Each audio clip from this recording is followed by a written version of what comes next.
On September 29, 2012, near the Rocky Mountain National Park in Colorado, a chilling scream echoed through the cliffs, followed by a desperate call for help. At 5:45 p.m., a middle-aged man named Harold contacted the park's dispatch center, reporting that his wife, Toni, had fallen from a cliff and was in critical condition. By 6:30 p.m., with no rescue personnel having arrived yet, Harold, growing increasingly frantic, called 911 again. He explained that he had attempted CPR on his wife, but it seemed to have little effect, and she was barely breathing. His voice grew more urgent as he begged the operator to send a rescue helicopter. He mentioned that he had lit a small fire in hopes that the smoke would guide rescuers to their location. After some time, the dispatcher informed Harold that a park ranger was nearby and needed confirmation of their exact position. However, Harold had already lost signal.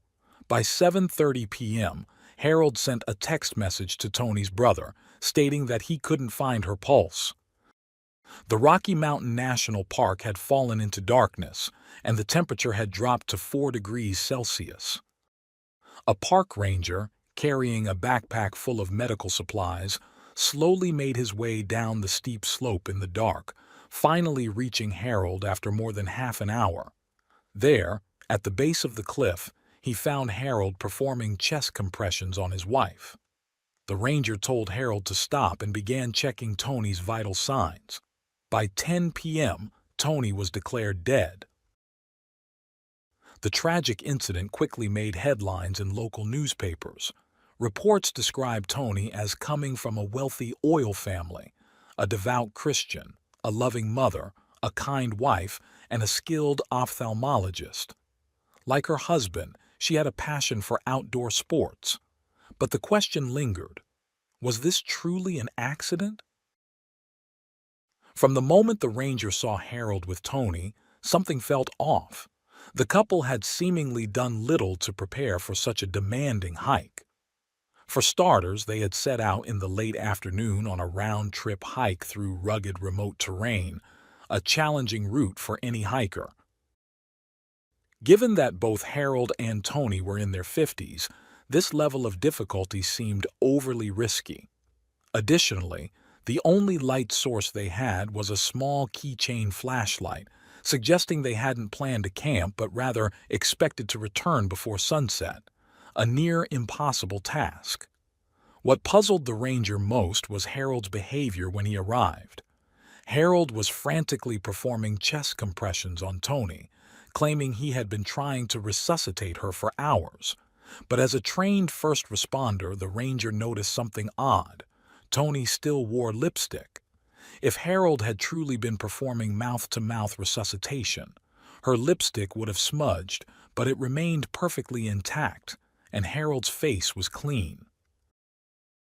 Later that night, the ranger revisited the scene. Toni's body still lay on the branches and rocks, her hair disheveled and streaked with blood. Next to her was a purple backpack and a camera, curiously untouched. The camera contained numerous photos from their trip. In the images, Harold and Toni appeared close and affectionate, seemingly in love. But if their relationship was so strong, why didn't Harold seem more determined to save her? Could this tragic fall have been part of a more sinister plan orchestrated by Harold?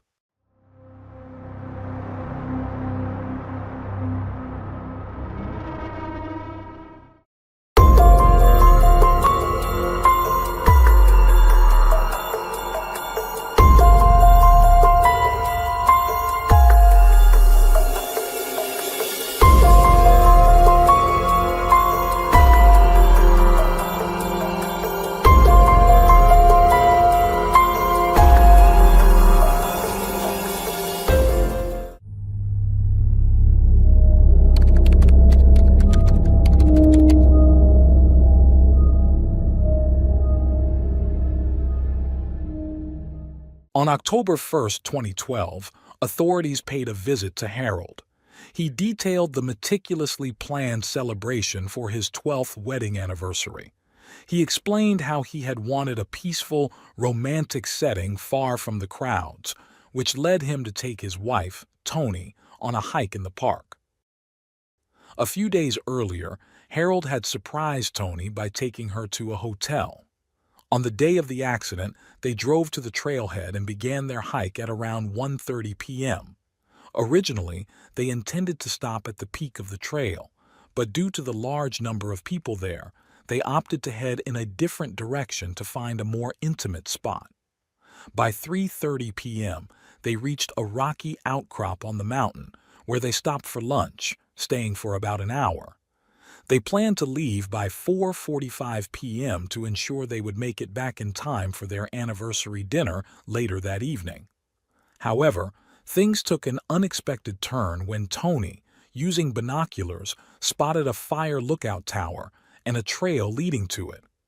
They decided to walk a little further, arriving at a second rocky outcrop where they posed for photos. Shortly after, as Toni posed for a picture, Harold received a text from their babysitter, informing him that their daughter's soccer team had won a match. Excited, he looked up to share the news with his wife, only to witness Toni falling off the cliff. Panicking, Harold rushed to the edge, desperately searching for Toni.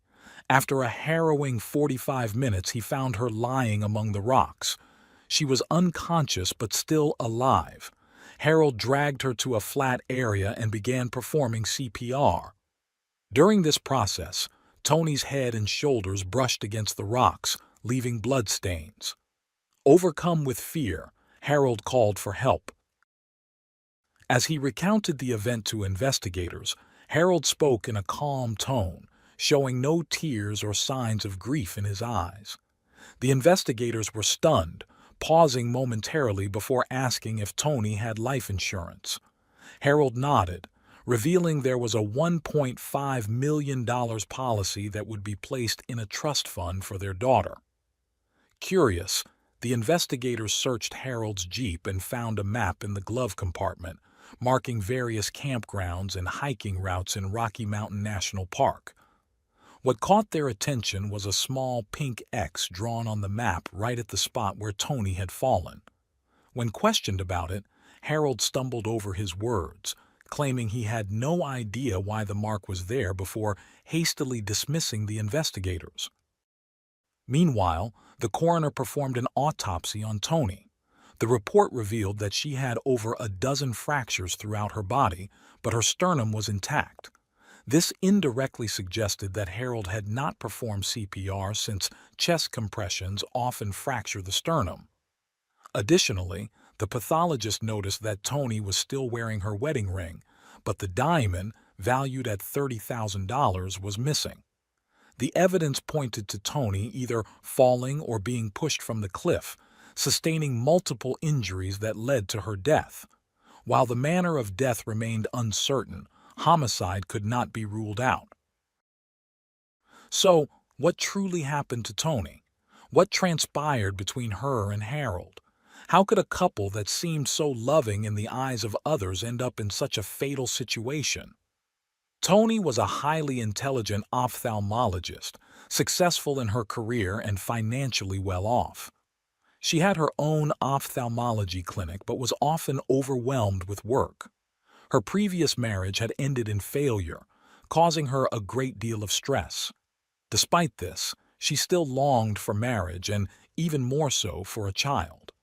This led her to turn to online dating websites, where she soon met Harold. In his profile, Harold presented himself as a deacon, geologist, and successful businessman. His interests included music, movies, and outdoor activities such as scuba diving, hiking, and camping. After dating for a few weeks, Harold met Toni's parents. Her father, a wealthy oil and gas businessman, was impressed by his future son-in-law. Harold seemed polite, humble, and genuine. During dinner, he briefly discussed his work as a geologist, but subtly emphasized his involvement in church activities and fundraising efforts, earning the family's approval. Although Harold had lost his first wife, Tony's family respected his privacy and never inquired about the cause of her death. They knew little about Harold, but they agreed to set the wedding date 9 months later. According to local tradition, the groom was responsible for paying for the wedding dinner, but Harold handed the bill to Tony's brother, promising to reimburse him later. The brother was puzzled. If Harold was as wealthy as he claimed, why didn't he cover the bill himself? Nevertheless, wanting to make his sister happy, he paid. Unsurprisingly, Harold never repaid him. On September 30th, 2000, Tony and Harold held a grand Southern wedding in Mississippi. Throughout the event, Harold demonstrated an unprecedented level of control, trying to dictate the entire pace of the wedding. After their marriage, the couple moved to Denver, where Harold claimed to have a thriving business. In 2002, Tony left her hometown for good and moved with Harold to a new home in a luxury Denver neighborhood.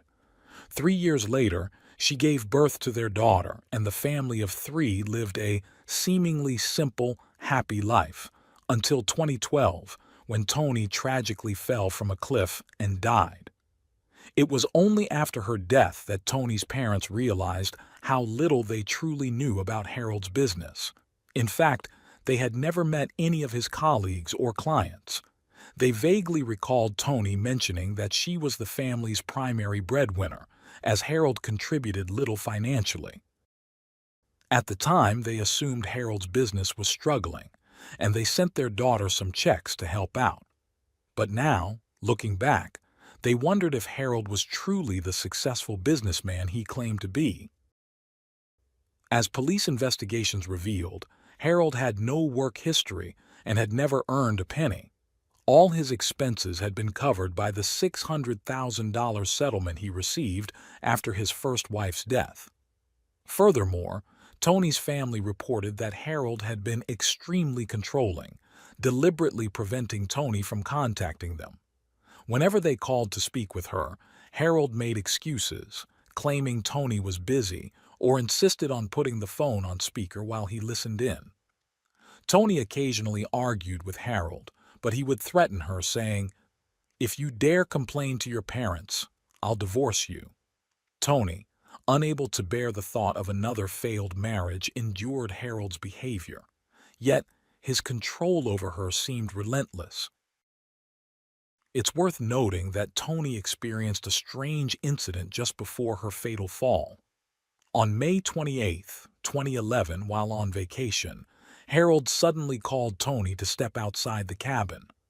As she was about to exit, she noticed something had fallen onto the deck and bent down to inspect it. At that moment, a large piece of wood fell and struck her neck, causing her to collapse and become temporarily paralyzed. Fortunately, an ambulance arrived in time to take Tony to the hospital. Tony was terrified. She realized that if she hadn't bent down, the piece of wood would have hit her head. She recounted the incident to her mother, who was deeply worried and urged Tony to hire a private investigator to look into Harold. But Tony refused, insisting, "He's my husband. I must trust him unconditionally." Later, Tony's mother told the police that when she heard her daughter had fallen from a cliff, her suspicions immediately turned to Harold. She explained that Tony had been an excellent athlete in school, but a serious knee injury from a sports competition had led to 2 surgeries.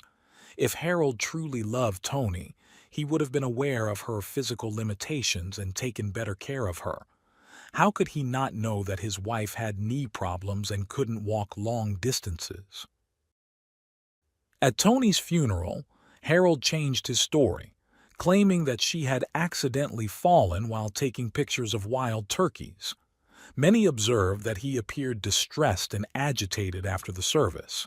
However, friends of the couple noted that most of Harold's anxiety was due to the ongoing police investigation into Tony's death, and rightly so. Throughout October, police interviewed Tony's friends and family. One friend mentioned that Harold was controlling and resisted Tony socializing without him. When she went out, he followed her like an annoying shadow. Tony's only respite was when Harold occasionally left on supposed business trips to unknown destinations. The investigation also uncovered a startling detail.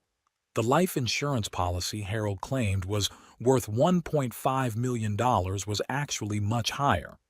Tony had multiple policies, all of which named Harold as the trustee, with a total value of nearly $4.7 million.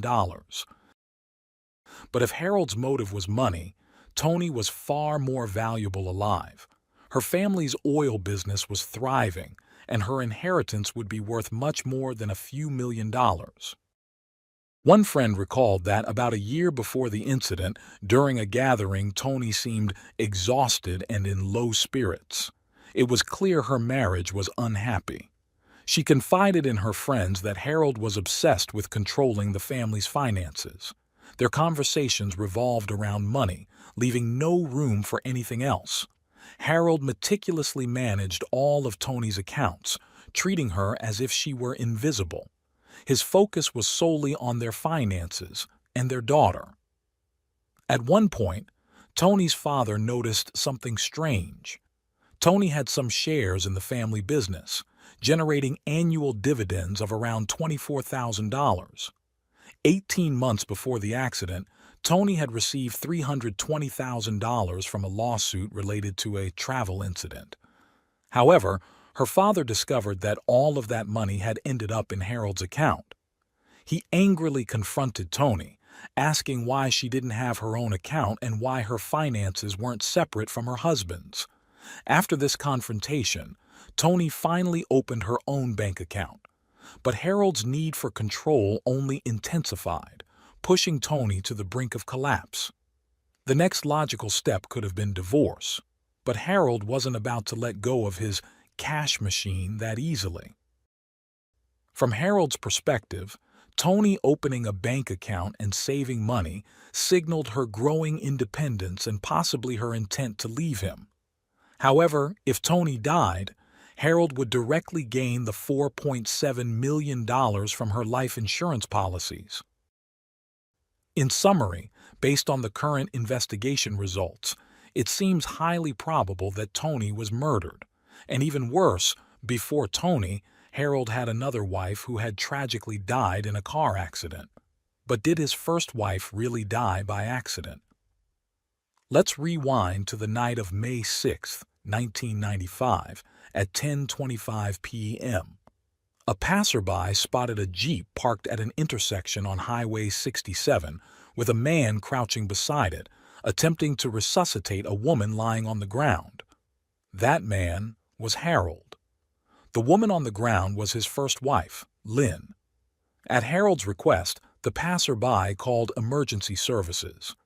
The police soon confirmed that Lynn was dead. According to Harold, while driving, he noticed a flat tire. He used 3 jacks to lift the car and change the tire. While removing the flat tire and placing it in the car, he suddenly heard his wife scream. Lynn had spotted a bolt roll under the car and had bent down to retrieve it. The car then slipped off the jacks, trapping her underneath and causing fatal mechanical asphyxiation. Harold claimed he tried everything to free his wife and perform CPR, but it was too late. The police investigation found no anomalies at the scene, and the autopsy confirmed that Lynn's death was due to the car slipping and crushing her. The police classified it as an accidental death, with no suspicion linking Harold to Lynn's death. Their marriage had seemed happy, and even Lynn's parents believed Harold was an innocent, grieving widower. The report on Lynn's death remained filed away until 17 years later, when Tony, Harold's second wife, tragically fell to her death. When the police reopened Lynn's case, the parallels were too striking to ignore. 2 wives with substantial life insurance policies, both dying under unusual circumstances in remote areas, with Harold as the sole witness. The suspicions against him were overwhelming. According to internal sources, Harold had married his first wife, Lynn, in September 1982 in Colorado. At the time, Lynn worked as a daycare teacher while Harold pursued a master's degree and worked part-time as a consultant. Although the specifics of his job remain unclear, Lynn and Harold appeared to be the perfect couple to outsiders. Their only regret was not being able to have children. Lynn adored kids and often played with them at family gatherings. Shortly before the accident, Lynn had happily informed her family that she was pregnant and expected to have her own child soon. Tragically, that joy was short-lived. At Lynn's funeral, relatives from across the country gathered around Harold offering comfort and support. No one suspected Harold, given the genuine grief he displayed. Lynn's father even held Harold's hand as they sat together on a bench. Years later, Lynn's sisters remembered that she had always been a cautious person who would never crawl under a car propped up on jacks to retrieve a bolt. It simply wasn't in her nature. Roughly 4 years after Lynn's death, Harold began dating again. Lynn's family fully supported his efforts, hoping he would find love once more. They sincerely blessed Harold when he married Toni, encouraging him to go and find your happiness. In 2009, Grace, Lynn's sister-in-law, separated from her husband due to financial difficulties. Harold generously sent her hundreds of dollars by mail and encouraged her to move to Colorado with her children. Grace was deeply touched, embracing Harold as a brother. She confided her concerns about her daughter to him, and Harold introduced her to an insurance agent. Trusting Harold completely, Grace revealed all her personal information, including her Social Security number, salary, and savings. She signed the documents without reading them. In the following days, Harold continued to provide financial assistance, lending Grace $600 a month and sending her daughter to a Christian acting school.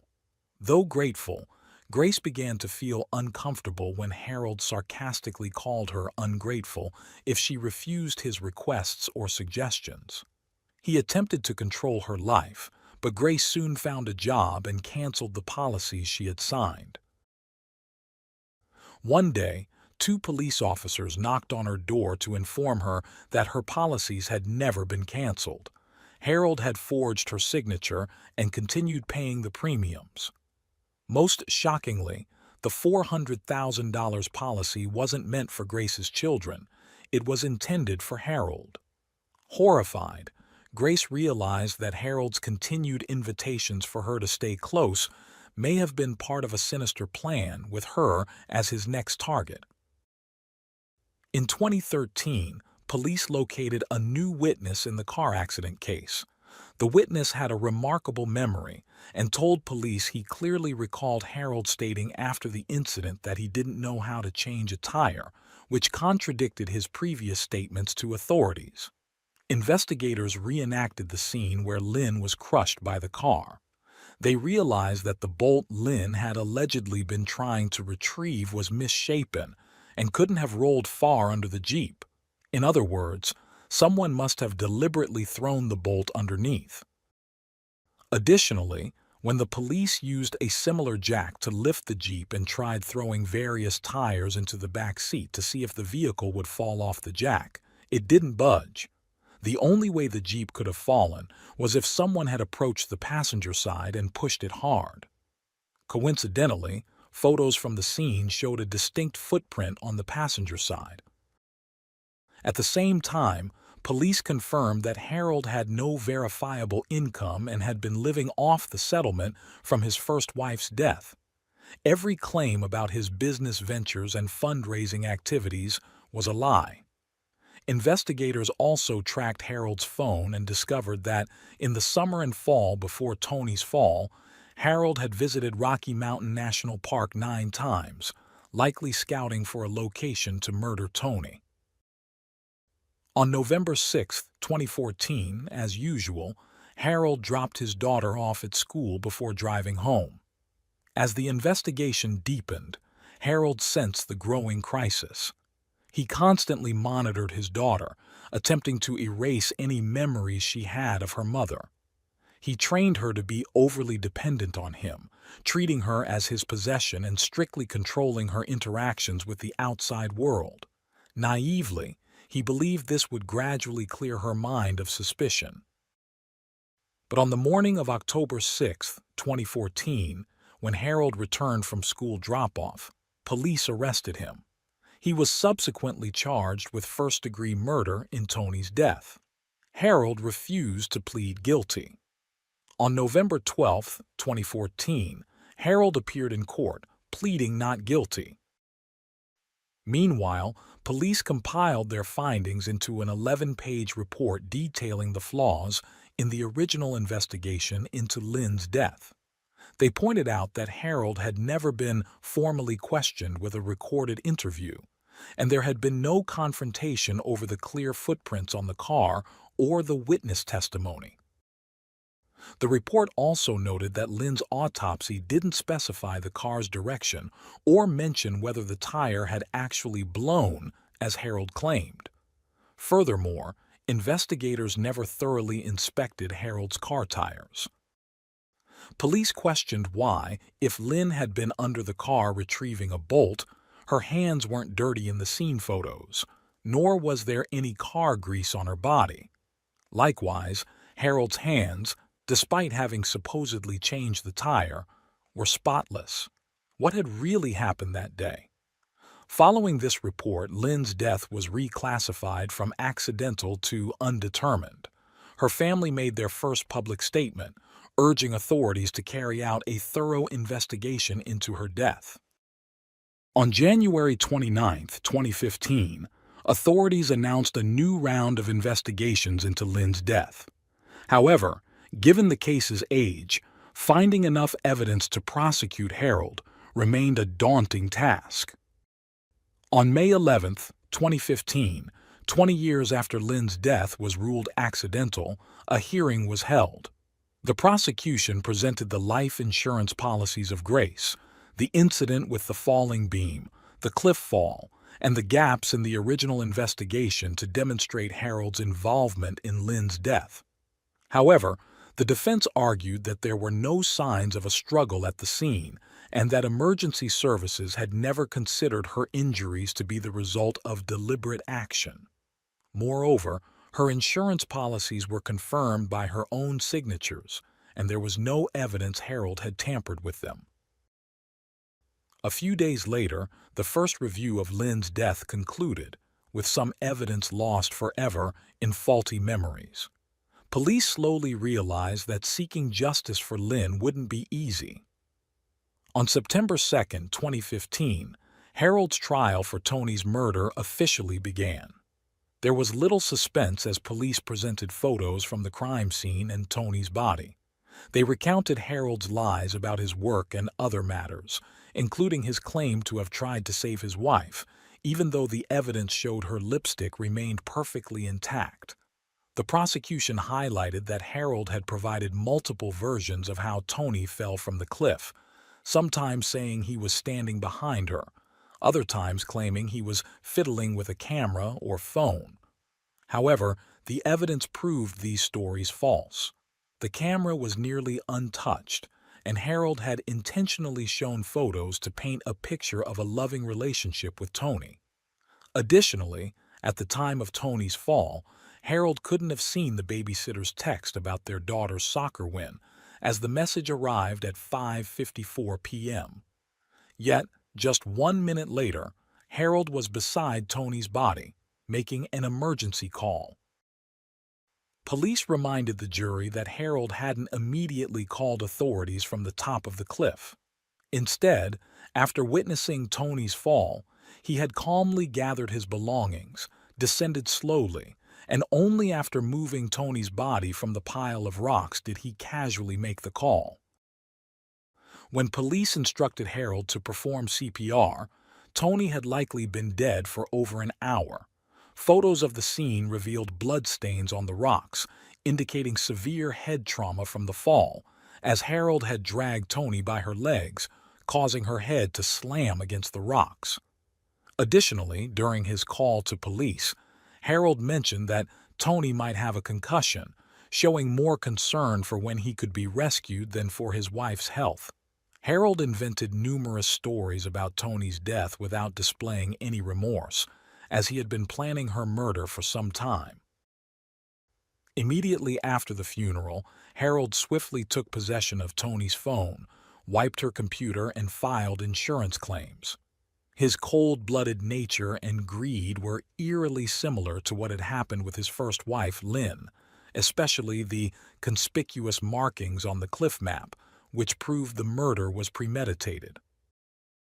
Around 3 p.m. on September 21, 2015, after 3 days of deliberation, the jury returned a guilty verdict for Harold, finding him guilty of first-degree murder.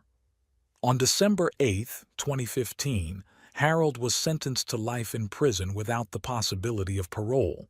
He later appealed, but it was denied. Harold remains incarcerated, and it is likely he will spend the rest of his life behind bars.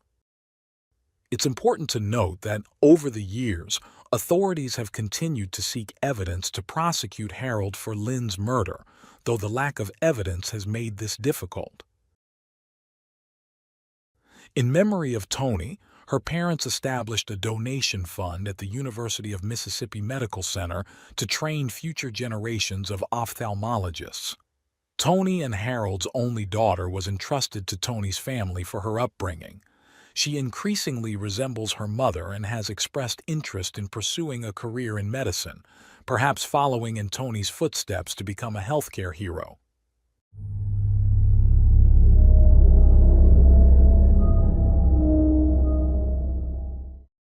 Thanks for tuning in to Unreal True Crime. If you're intrigued by mysteries from around the world, check out our new channel, Latin Crimes, where we dive into the gripping true crime stories of Latin America. Don't miss out. Subscribe now for more thrilling investigations.